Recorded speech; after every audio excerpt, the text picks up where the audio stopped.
आज जो है हम क्या पढ़ेंगे, बोन और दूसरा आर्थराइटिस पढ़ेंगे। बोन जी पढ़ेंगे और आर्थराइटिस पढ़ेंगे। आर्थराइटिस क्या होता है? सर, ये इन्फ्लामेशन ऑफ जॉइंट्स होती है, मतलब उनमें इन्फ्लामेशन हो जाती है, और जिसे जोड़ों का दर्द कहते हैं। जॉइंट सही।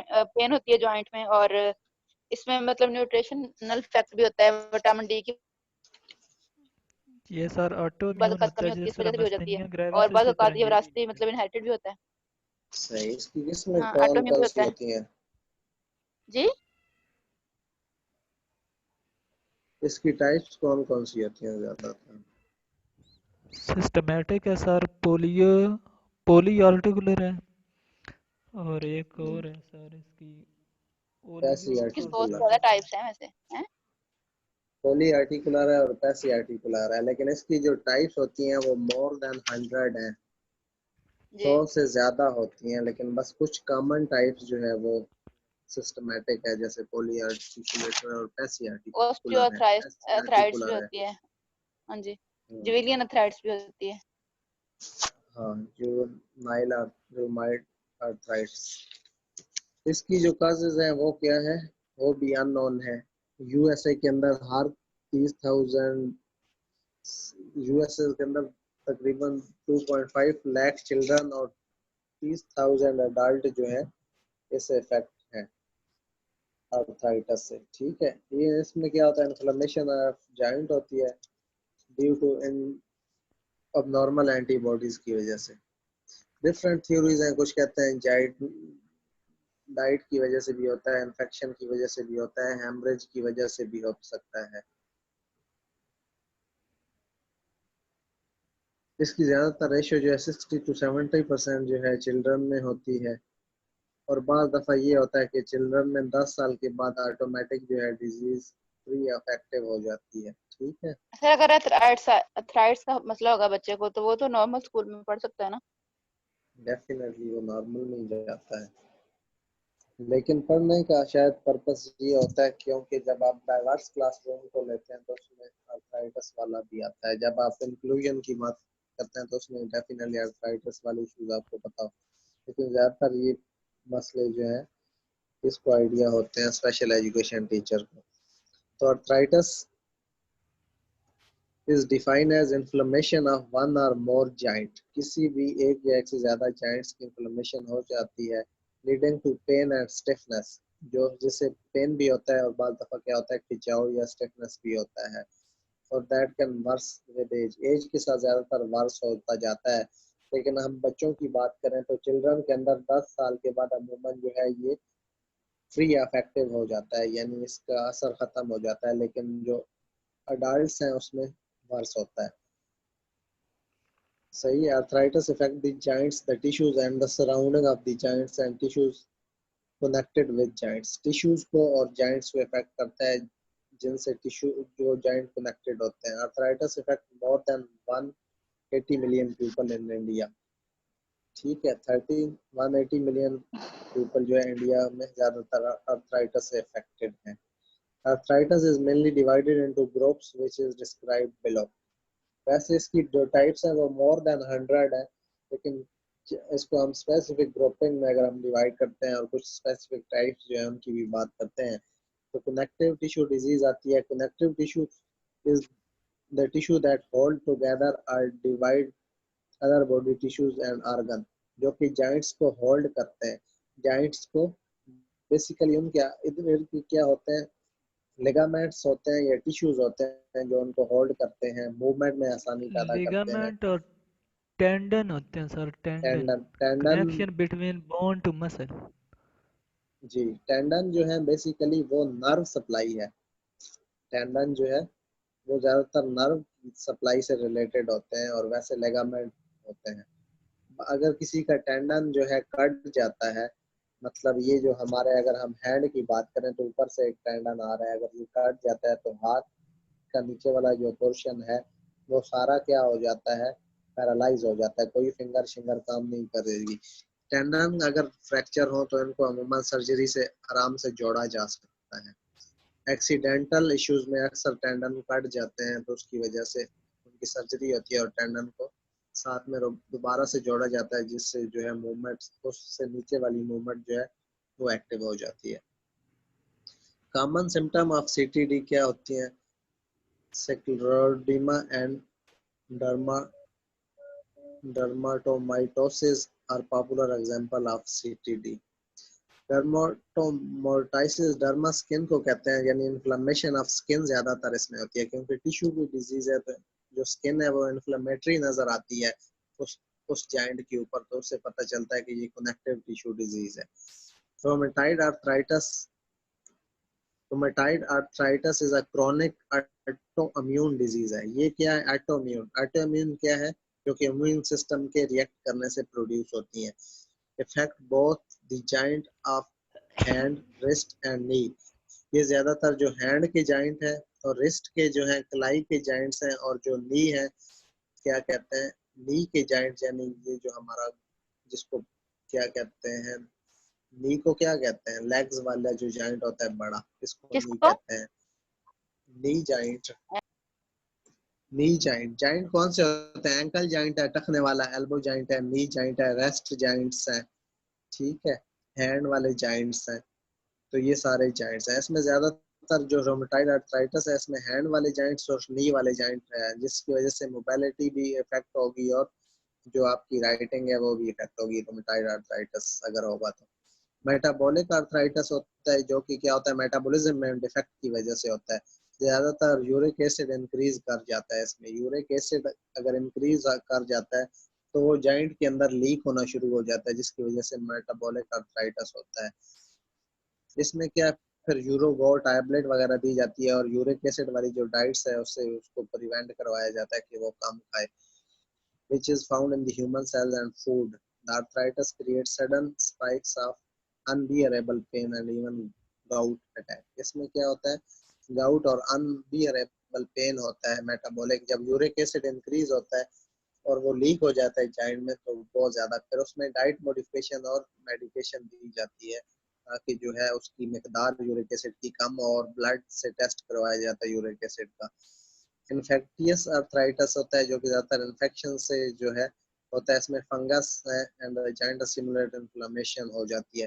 फंगस समझते हैं, ये जो काई शाई लगी होती है, वायरस या फंगस इसकी हो सकती है। ये जो पानी के ऊपर काई होती है उसको फंगस कहते हैं, या कोई वायरस की इन्फेक्शन की वजह से आर्थराइटिस होता है तो उसको इन्फेक्टियस आर्थराइटिस कहते हैं। समझ आ गई। कनेक्टिव टिश्यू डिजीज में ज्यादातर स्किन रैशेस से और कनेक्टिव टिश्यू का इशू होता है। रोमेटाइड आर्थराइटिस में क्या होता है, ये ऑटोइम्यून डिजीज है, और मेटाबॉलिक जो है वो मेटाबॉलिज्म डिफेक्ट या जो है यूरिक एसिड के इंक्रीज होने से होती है, और इन्फेक्टियस आर्थराइटिस जो है वो ज्यादातर किससे होती है, वायरस या फंगस इन्फेक्शन की वजह से होती है। इसके बाद कुछ और टाइप्स होती हैं, अगर इसको हम टाइप में डिवाइड करें तो इन्फ्लेमेटरी होती है, नॉन इन्फ्लेमेटरी भी होती है। इन्फ्लेमेटरी क्या होती है, जिसमें जॉइंट्स और स्किन की इन्फ्लेमेशन, सूजन हो जाती है, उसको इन्फ्लेमेटरी आर्थराइटिस कहते हैं। और जिसमें सर सूजन नहीं होती, जस्ट पेन होता है, उसको नॉन इन्फ्लेमेटरी ये आर्थराइटिस जो कहते हैं। स्वेलिंग होती है और इन्फ्लेमेशन होती है ये एक ही चीज है? जी, स्वेलिंग और इन्फ्लेमेशन एक ही चीज है। बट सर वो उधर मेडिसन में उसने इन्फ्लेमेशन के लिए और मेडिसिन लिखी है जबकि स्वेलिंग के लिए और लिखी हुई है। कैसे? एक मेडिसिन है, अगर हम कौन सी ज्यादातर यूज करते हैं यार, एंटी इन्फ्लेमेटरी ड्रग्स वैसे ये सारी होती हैं, जो जो पैरासीटामोल है, ब्रूफन है, डिक्लोरान है, जो पेन की मैनेजमेंट करती हैं वो एंटी इन्फ्लेमेटरी ड्रग्स भी होती हैं, वो इन्फ्लेमेशन की मैनेज भी करती हैं। जब आप गिरते हैं तो उसकी वजह से स्वालिंग या इन्फ्लेमेशन होती है तो ब्रूफन ही दी जाती है ज्यादातर, तो उसी का नाम स्वेलिंग होता है और उसी का नाम इन्फ्लेमेशन ही होता है। हाँ, मेडिसिन अलग नहीं दी जा सकती, ये होता है कि मेडिसिन की टाइप्स डिफरेंट हो सकती है, किसी को कोई दे दें तो किसी को कोई दे दें। सर ऐसे भी हो जाता है कि एक मतलब मेडिसिन कई पर्पज के लिए इस्तेमाल होती है। डेफिनेटली, अब बता तो रहा हूँ कि जो ब्रूफन है या पैरासीटामोल या डिक्लोरान ऐसे ड्रग्स हैं, अब इसके तीन फंक्शन हैं ब्रूफन के। पेन मैनेजमेंट भी करती है, उसके अलावा एंटीपायरेटिक भी है, यानी जो बुखार है उसको भी उतारती है, और एंटी इन्फ्लेमेटरी भी है, यानी जो इन्फ्लेमेशन वगैरह होती है उसको भी रिड्यूस करती है। नासेड ग्रुप की सारी मेडिसिन जो है निम्स हो गई, डिक्लोरान होगी, पैरोक्सीकैम हो गई, पैरासीटामोल हो गई, मेफनिक हो गई, ये सारी तीनों ही खवास रखती हैं। और कुछ स्पेसिफिक swallowing के लिए होती हैं, उसका मेरे ज़हन में नहीं आ रहा है कौन सी ड्रग्स की, सर बट जैसे स्पेसिफिक स्टीरॉइड है वो भी स्पेसिफिक स्वेलिंग के लिए। स्टीराइड जो है वो तो मल्टी डायमेंशनल है ना, बॉडी को बूस्ट करती है, स्टीराइड करती है, लेकिन एंटी इन्फ्लेमेटरी के तौर पे भी वो भी यूज होती है स्टीराइड भी, खासकर आर्थराइटिस वगैरह के पेशेंट में तो बहुत दी जाती है। ठीक है, उसके बाद एक्यूट हो सकता है, इन्फेक्टियस हो सकता है, जिसकी हमने बात की है।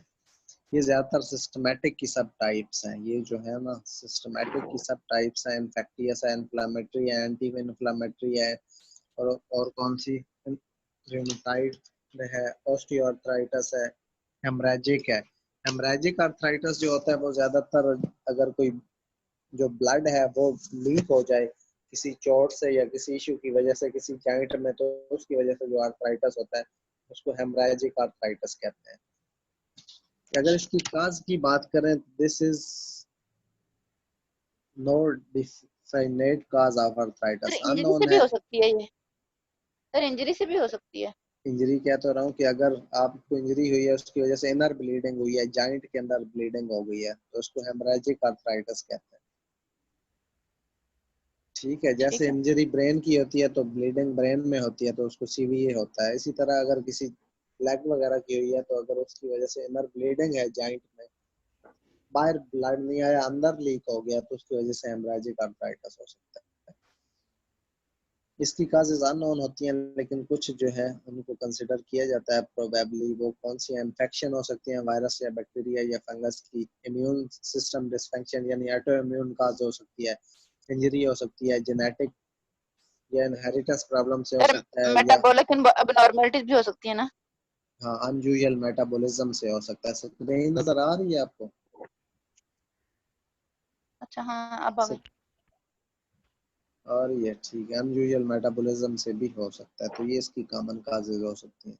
सिम्टम में क्या होता है? स्वेलिंग होती है, आर्थराइटिस का abnormal enlargement of part of the body, this is due to the accumulate accumulation of fluid, क्योंकि अंदर फ्लूइड, जैसे मैंने कहा अगर हेमरेजिक होगा तो फिर भी फ्लूइड होगा, उसके अलावा अगर क्या कहते हैं इन्फेक्टियस होगा तो भी होगा, और अगर यूरिक एसिड जो है उसकी वजह से होगा तो भी फ्लूइड होगा, तो उसकी वजह से मस्ट स्वेलिंग होता है, इन्फ्लेमेटरी होता है, स्वेलिंग होता है। स्वेलिंग इसकी एक सिम्टम होती है। फिर पेन होता है, पेन बाज दफ़ा अनबियरेबल होता है जैसे रोमाइड आर्थराइटिस में, और बाज दफ़ा बियरेबल होता है। फिर स्टिफनेस होती है, मसल का खिंचाव भी होता है, जिसकी वजह से आपकी सिटिंग, वॉकिंग और राइटिंग में प्रॉब्लम आते हैं, मूवमेंट में। ठीक है, फिर फीवर होता है, फटीग होती है, लॉस ऑफ एपेटाइट यानी भूख की कमी हो जाती है, और हेडेक और सम अदर कॉमन सिम्टम हो सकते हैं आर्थराइटिस में। तो ये इसकी कॉमन सिम्टम जो है वो क्या होती है? फीवर, स्टिफनेस, पेन और स्वॉलोइंग होती है। डायग्नोज कैसे किया जा सकता है? डायग्नोज करने के लिए अल्ट्रासाउंड करवा सकते हैं, एमआरआई, बॉडी कल्चर करवा सकते हैं, एक्सरे करवा सकते हैं, ब्लड टेस्ट करवा सकते हैं, यूरिक एसिड टेस्ट करवा सकते हैं, या थायराइड फंक्शन टेस्ट करवा सकते हैं मेटाबॉलिक की वजह से। जो मेटाबॉलिक आर्थराइटिस होता है उस थायराइड टेस्ट की वजह उससे डायग्नोज होता है। फिर ट्रीटमेंट में क्या दे सकते हैं? मेडिकेशन है, एंटी इन्फ्लेमेटरी, पेन मैनेज की, फेवर मैनेजमेंट की ड्रग दी जाती है। इसके अलावा जॉइंट रिप्लेसमेंट सर्जरी भी आजकल आई हुई है कि उस जॉइंट को ही रिप्लेस कर दिया जाता है, और आर्टिफिशियल जॉइंट लगाए जाते हैं। फिर फिजियोथेरापी ब्रेस्ट से वगैरह जो भी है लगा सकते हैं ना। जॉइंट जॉइंट का इश्यूज होता है ना, तो ज्यादातर जॉइंट रिप्लेस कर देते हैं, उस जॉइंट को निकाल के आर्टिफिशियल जॉइंट लगा देते हैं। जी। फिजिकल थेरापी जो है वो की जाती है। उसके अलावा जॉइंट असिस्टेड एड भी दी जा सकती है, और वेट लॉस रिकमेंड किया जाता है कि वजन को कम किया जाए। प्रिवेंशन कैसे की जाती है? एक्टिव रहा जाए, ज्यादातर जो लोग ज्यादातर सिटिंग स्पान इंक्रीज होता है उनको ज्यादा चांस होते हैं, इसलिए वॉकिंग वगैरह और एक्टिवनेस होनी चाहिए। डाइट जो है वो कैल्शियम से भरपूर इस्तेमाल की जाए, बेस्ट रिकमेंड किया जाता है। कंट्रोल वेट गेन को कंट्रोल किया जाए। प्लेंटी ऑफ वाटर इनटेक, पानी का इस्तेमाल ज्यादा किया जाए। योगा और अदर एक्सरसाइज की जाए तो आर्थराइटिस से बचा जा सकता है। ठीक है, ये इसकी हम देख रहे थे कुछ ऑस्टियोआर्थराइटिस आर्थराइटिस की, अगर हम इन्फ्लेमेटरी है और सेप्टिक है। सेप्टिक जो है इन्फेक्शन से होता है, इन्फ्लेमेशन इन्फ्लेमेटरी जो है वो ज्यादातर इन्फ्लेमेशन होती है जिसमें रूमेटाइड होता है या हेमरेजिक वगैरह होता है। और ऑस्टियोआर्थराइटिस की फिर दो किस्में हैं, ये बोन को ज्यादातर ऑस्टियोबोन आर्थराइटिस, बोन की इन्फ्लेमेशन इसमें जॉइंट के साथ होती है। इसकी दो फिर मेन जो है प्राइमरी और सेकेंडरी है। जो प्राइमरी है उसकी एडियोपैथिक काज होती है, अननोन होती है, स्पेसिफिक काज नहीं होती। और जो सेकेंडरी है उसकी ज्यादातर काज क्या हो सकती है, कोई इंजरी वगैरह हो सकती है, इसकी वजह से सेकेंडरी ऑस्टियोआर्थराइटिस होता है। फिर रोमेटाइड आर्थराइटिस जो है इन्फ्लेमेटरी की एक सब किस्म है जिसमें इन्फ्लेमेशन वगैरह भी होती है। तो उसमें क्या होता है, ऑटोइम्यून रोमेटाइड आर्थराइटिस मैंने क्या कहा था कि ऑटोइम्यून डिजीज है जो कि इम्यून सिस्टम के रिएक्ट करने से होता है। ठीक है, और जो होता है क्या कहते हैं, सोरेटिक आर्थराइटिस जो होता है, ये क्या, ये भी ऑटोइम्यून की एक सब टाइप है जिसमें सोराइसिस हो सकता है, चंबल भी साथ हो जाता है आर्थराइटिस के। क्रिस्टल इंड्यूस आर्थराइटिस होता है जिसकी दो सब टाइप्स हैं, जिसमें गाउट, जिसको गाउट्स और साइटोगाउट्स आर्थराइटिस हो सकता है। और फिर सेप्टिक हो सकता है जो कि किसी पस की वजह से या किसी इन्फेक्शन की वजह से होता है। लाइफ लेम थ्रेटनिंग बैक्टीरियल इन्फेक्शन हो सकती है, antibodies amide treatment, physical usually orthopaedic surgeon, septic arthritis हो सकता है। तो ये है आर्थराइटिस। एजुकेशनल इम्प्लीकेशन में इसकी क्या हो सकती हैं,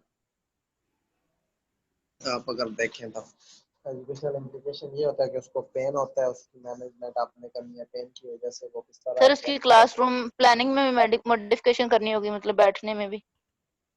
हाँ डेफिनेटली उसको एक्टिव रखा जाता है, फिजियोथेरापी भी करवाई जाती है। अगर ज्यादा बैठेगा तो मोबाइल जॉइंट जो है ज्यादा स्टिफनेस होगी, एक्टिव रहेगा तो स्टिफनेस कम होगी। फिर जो है राइटिंग पे भी थोड़ा फोकस करना होता है कि किस तरह उसकी राइटिंग को एनहांस करना है, अगर इश्यूज हैं, पेनफुल है तो। फिर अगर मोबिलिटी के इश्यूज हैं तो उनको भी टैकल करना होता है कि व्हील चेयर या अगर कोई उसको किसी क्लचेस वगैरह की ज़रूरत है, तो वो चीज़ें जो है एजुकेशनल इम्प्लीकेशन में देखी जा सकती है। ठीक है, इसके सर बाद एक जो होता है है हम, जी। जी जी बोले। सर जुवेलियन अर्थराइटिस होता है ना एक, उसके बारे में भी थोड़ा सा बता दें, जो बच्चों में होती है ना ये डिजीज, सर अर्थराइटिस के। टॉपिक है ना वो है ये दोनों में होती है, जो रोमेटोइड आर्थराइटिस। रोमेटाइड आर्थराइटिस वही होता है, जो रोमेटाइड मैंने बताया है वो बच्चों में ज्यादा होता है। जैसे बताया था शुरू में कि 30,000 जो है अडल्ट में और 2,500 चिल्ड्रन में होता है। और इसकी खसूसियत ये होती है कि ये जो बच्चों में है अमूमन 10 साल के बाद इनएक्टिव हो जाता है। ठीक है, खुद ब खुद से खत्म हो जाता है 10 ईयर के बाद, लेस देन जी 20% रहे। तो ये इसकी स्पेसिफिक टाइप होती है जो कि स्पेसिफिक बच्चों में होती है और बाद दफा अडल्ट में भी होती है। इसमें भी इंफ्लेमेशन ऑफ जॉइंट होती है ड्यू टू एबनॉर्मल एंटीबॉडीज की वजह से, और ये किसकी वजह से, ऑटोइम्यून डिजीज होता है। रूमेटाइड और जो लाइन एक ही चीज है, ये ऑटोइम्यून डिजीज होता है जो कि इम्यून सिस्टम के रिएक्ट करने की वजह से होता है। इसका जिक्र हमने किया तो है बीच में। वो एक ही चीज है, जो रोमेटाइड आर्थराइटिस है और जो लाइव रोमेटाइड आर्थराइटिस है उसी को रोमेटाइड आर्थराइटिस भी कहते जी हैं। जी जी ठीक है। सर इसमें आपने जो पूछी थी बोन्स, वो कौन सी थी? किसमें, सर ये जो सामने नजर पहले आ रहा है। तो मैंने पूछी नहीं थी, वोमर बोन जो है वो स्कल में ज्यादा होती है, जी स्कल के अंदर जो है। नहीं, मुझे तो बस वही आती है जो आपने कल पढ़ाई थी। तो कौन ये से सर? वही है ना, ये वही बोन है, ये सारी बोन जो है ये कहाँ है, फेस में, इसमें एक वोमर बोन का इजाफा हो जाता है। ये सामने सर, और ये जो ब्लैक नहीं हुई है ये वमर है। हाँ जी, मेजल सेप्टम के नीचे होती है, मेजल सेप्टम ये के सिंगल होती नीचे है, ये वमर है।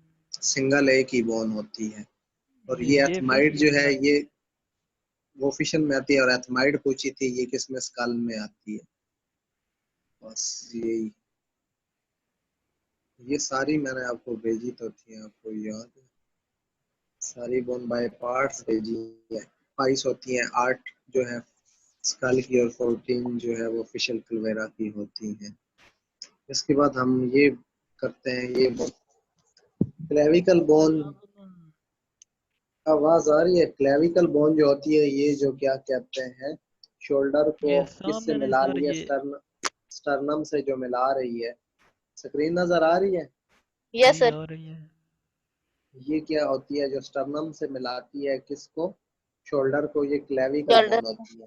दोनों सर, इसको साइडों कॉलर से बोन भी जो कहते हैं।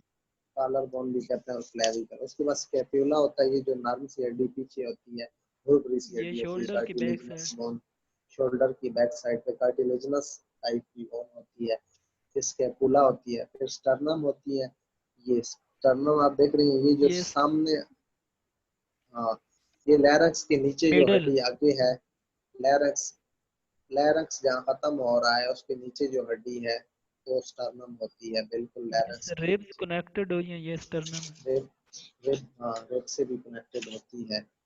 उसके बाद कौन सी है? ह्यूमरस है। ह्यूमरस कौन सी है? जो कि बाइसेप और ट्राइसेप मसल जहाँ होते हैं अपर जिसको कवर पार्ट किया ऑफ होता है, आर्म। वो ह्यूमरस बोन होती है। अपर पार्ट ऑफ आर्म के अंदर होती है। फिर लोअर पार्ट ऑफ एल्बो के नीचे जो बोन्स होती हैं वो रेडियस होती है। और कौन सी होती है? अल्ना होती है। ठीक है, रेडियस और अल्ना। फिर रेब केज होते हैं, रेब की जो बोन्स होती हैं वो होती है।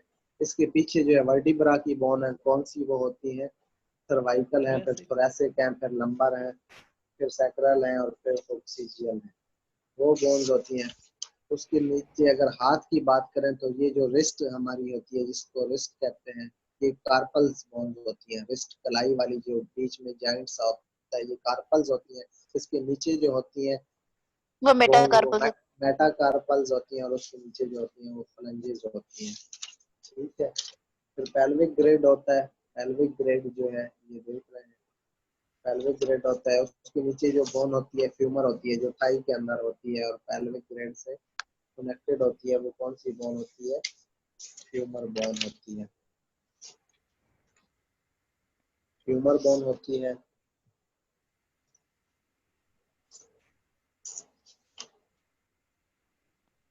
और कौन सी होती है? उसके नीचे फिर पेटिला होती है जो कि जॉइंट के अंदर होती है, जॉइंट के, और उससे नीचे टिबिया और फेब्यूला। नहीं सर, ये वो नी कैप नहीं जिसे कहते हैं, ये सामने नी, मोस्ट अपर हाँ, पार्ट नहीं होता, ये वो है। पेटिला। पेटिला बोन कौन सी होती है? ये जॉइंट जिससे हरकत करते हैं हम ना, मूव करते हैं टांग को। नील का बॉल जो होता है। डंडा, नील का कैप्सूल होता है, बाल सा होता है, उसको क्या कहते हैं? पेटिला। उसके नीचे कौन सी होती है? टिबिया होती है और फेब्यूला होती है।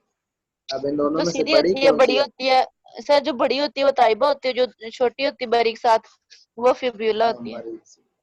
बारीक सी होती है वो फेब्यूला होती है, लेकिन लेंथ में वो टिबिया से बड़ी होती है।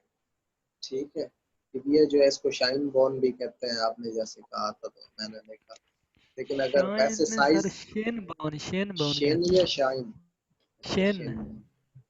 सही। इसका क्या है, आपको आइडिया है शेन बोन इसे क्यों कहते कोई नहीं हैं? पता शेन क्यों कहते हैं इसे? स्पेसिफिक तो है नहीं है, लेकिन शेन बोन क्या? ही कहते हैं, इतना पता है। रान टिबिया।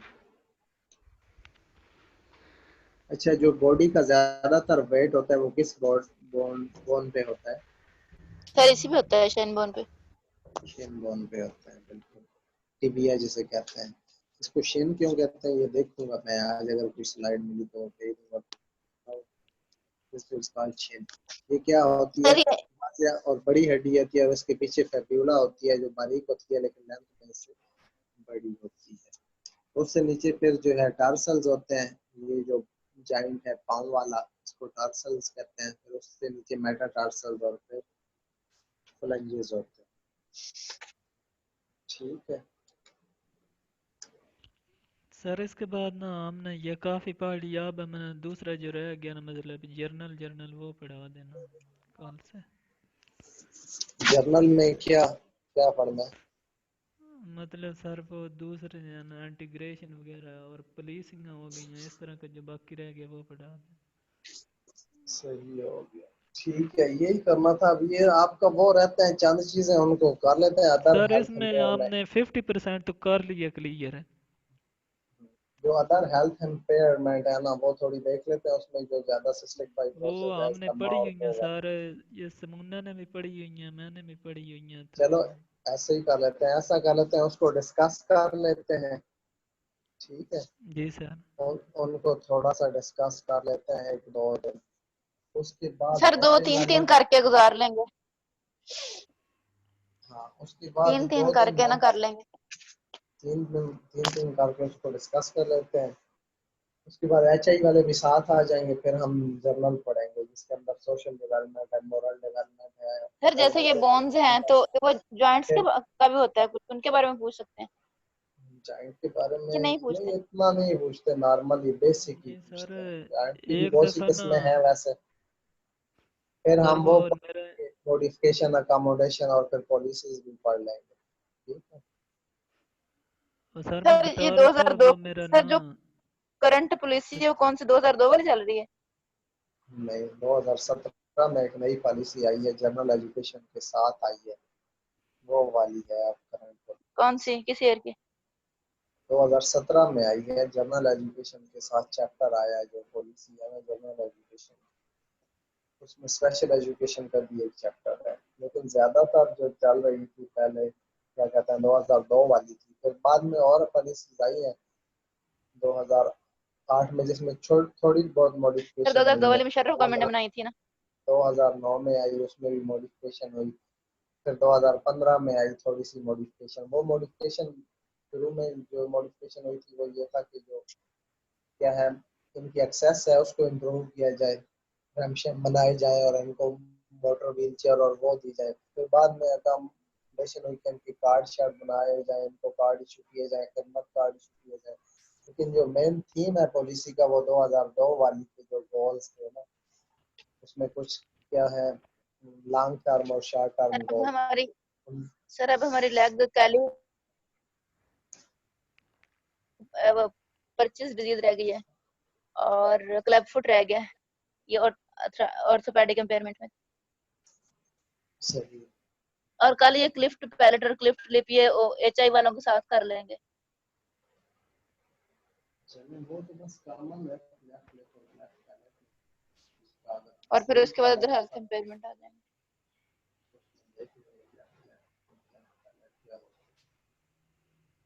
सर टेस्ट जो है ना वो जुलाई के एंड में होगा या जुलाई के मिड में?